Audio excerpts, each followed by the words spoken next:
Ahora, en cuanto a la biomecánica del raquis cervical, tenemos que es el segmento superior de la columna vertebral, como se puede ver representado en el modelo. Sujeta la cabeza y constituye al esqueleto de lo que será nuestro cuello, lo que tendría, pues acá vendría siendo lo que son las vértebras cervicales, pero también es la más frágil y su función es orientar la cabeza en un espacio aproximado de 180 grados en sentido vertical y transversal. El raquis cervical debe ser manipulado con mucha precaución, ya que si este llega a presentar alguna lesión o mal movimiento, puede llegar a afectar demasiado esta zona y es de riesgo por el hecho de las arterias y venas que presentamos aquí. Está constituido por dos partes anatómica y funcionalmente distintas. Una que sería el raquis cervical superior o raquis suboccipital, el cual contiene lo que va a ser el atlas y el axis, unidas con el hueso occipital, que vendría siendo nuestra base del cráneo, de nuestra bóveda craneal, con 3 ejes y 3 grados de libertad. Y segundo, el raquis inferior, desde el axis hasta la primera vértebra torácica, que vendrían siendo las demás, que posee dos tipos de movimientos, que son la flexoextensión y los movimientos mixtos de inclinación y rotación, que no hay movimientos puros como tal, sino estos movimientos mixtos que se pueden llegar a apreciar. Seguimos con las articulaciones atlantoaxiales y la flexoextensión. Este contiene 3 articulaciones, una atlantodontoidea y la segunda y la tercera serán atlantoaxiales laterales, ayudándonos en los movimientos de flexión y extensión. Para la flexión tenemos que las masas laterales del atlas ruedan sin deslizar sobre las superficies superiores del axis. El punto de contacto se desliza hacia adelante y se puede apreciar un bostezo hacia arriba entre el arco anterior del atlas y la carilla anterior de la apófisis odontoides. Por otro lado, para la extensión, tenemos que las masas laterales del atlas ruedan sin deslizar sobre las superficies superiores. Como se puede notar, es lo contrario a lo sucedido en la flexión. Aparecería un bostezo inferior en el arco superior del atlas y la superficie anterior de la apófisis odontoides. Después, seguimos con la rotación de las articulaciones atlantoaxiales lateral y media. En esta tenemos que la apófisis odontoides permanece fija y el anillo gira en sentido inverso a las agujas de alrededor del eje de la apófisis odontoides. La cápsula articular se distiende hacia la izquierda y se tensa hacia la derecha simultáneamente. Existe un desplazamiento en las dos articulaciones atlantoaxiales. A la derecha retrocede y a la izquierda avanza. Cuando el atlas rota sobre el axis, se desplaza vertical hacia abajo de 2 a 3 milímetros con un movimiento helicoidal. Las rotaciones laterales se refieren al movimiento que nosotros presentamos con la cabeza, y al ser esta pues de nuestras secciones más móviles van a basar su movimiento principalmente en lo que va a venir siendo nuestro atlas y el axis, ya que esta pues es la que conecta con el hueso occipital y esta es la encargada de darle base a todo lo demás para que se una con las cervicales. En los movimientos, el modelo físico, que ahorita les pondré una imagen, representa pues más o menos el movimiento de las rotaciones, que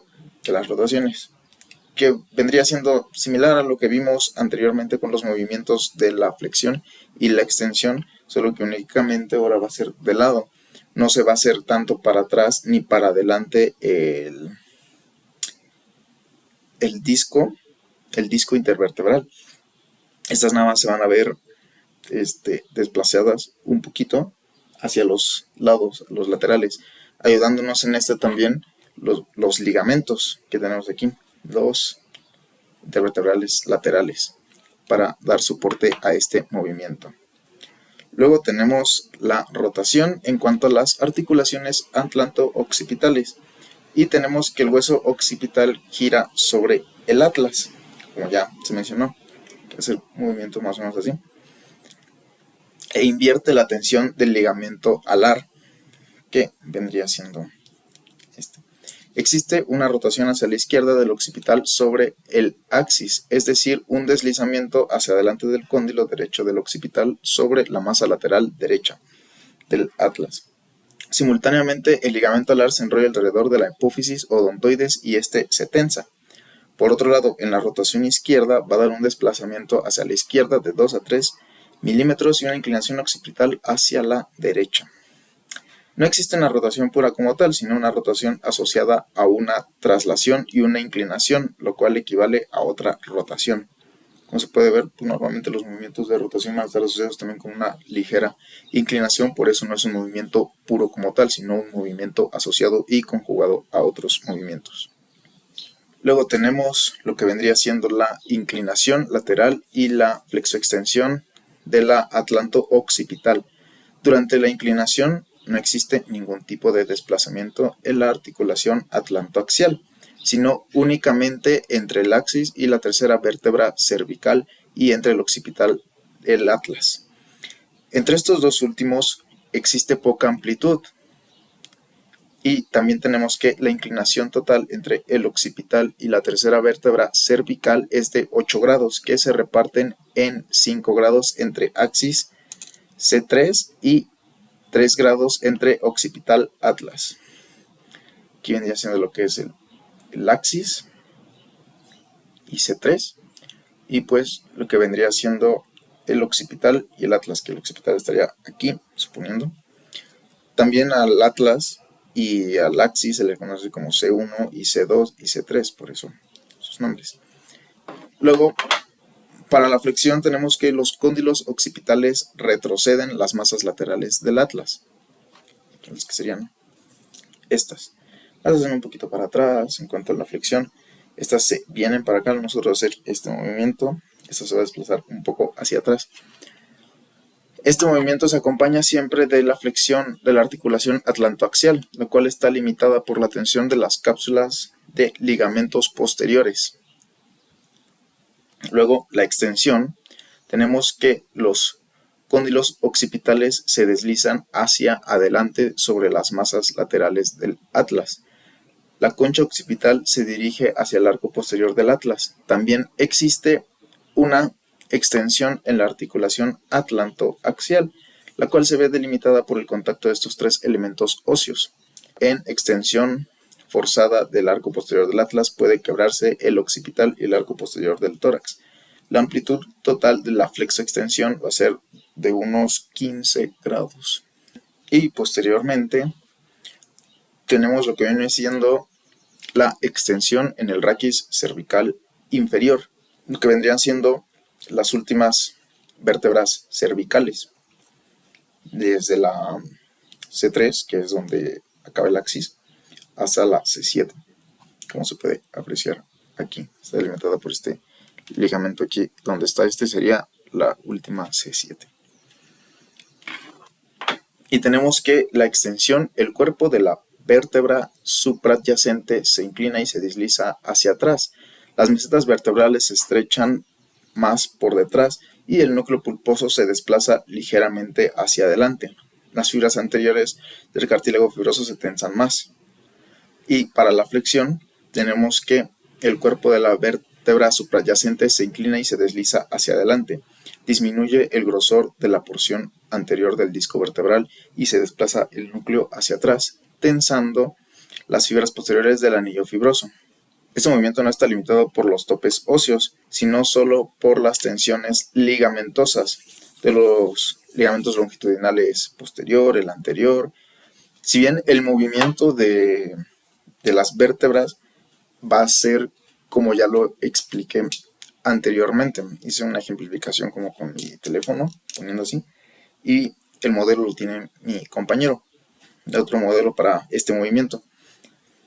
Y así es como se puede ver representado. Básicamente en las vértebras va a ser lo mismo el movimiento de este disco intervertebral, ya que pues todas contienen uno y así se verá pues representado esto.